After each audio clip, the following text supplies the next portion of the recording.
na ako nagaprenda sa Cebuana, kaya ang Cebuana nakabuligid sa akon, sa amon nga kinanglanon.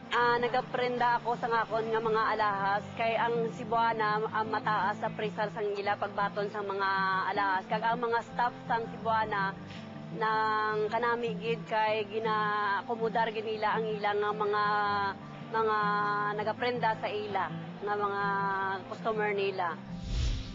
Nakatabang na ko ang Cebuana, di lang na ako sa akong mga amiga, kaya ako silang gi-introduce sa Cebuana lang mo kay mas paspas niya. Di lang kay ko sa usara ka branch, daghan akong branch na nakuhaan na sa kuan Cebuana.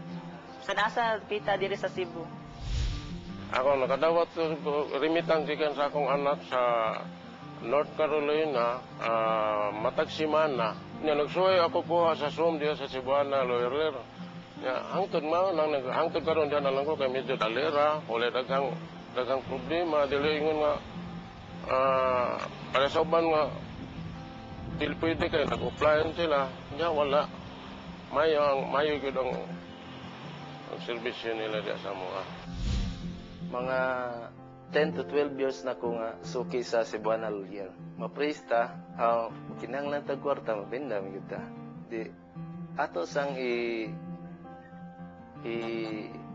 kuan sa uban kung unsay taas og appraise ug unsay mayo.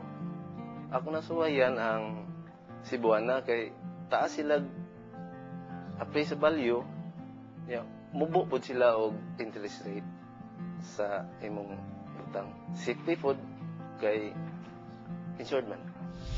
Ganahan ko sa Cebuana Lawyer kay may sila may 13 og customer, then friendly food sila. Almost 7 years na kaming suki sa Cebuana Lawyer.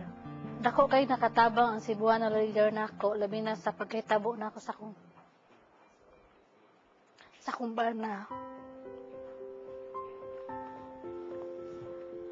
Apil magod siya atong barko nga nalunod.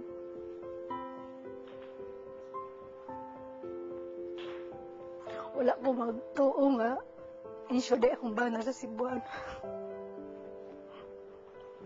O sa pagkahitabo ato nga hitabo nga sa barko nga nalunod, ila din ikuan ang saga. Nanawag ang Cebuana nako.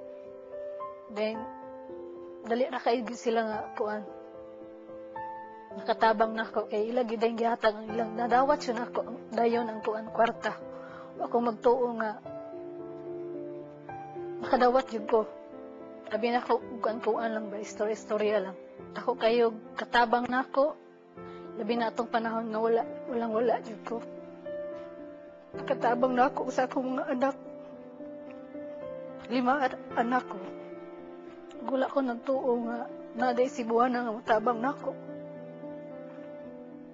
Moto pagkakuan, pagkahitabo, porti na kong lipaya pag gitawagan gani karong gusto kong maistorya sa tinuod tungod sa ako nadawat ng kalipay sa Cebuana Lawyer.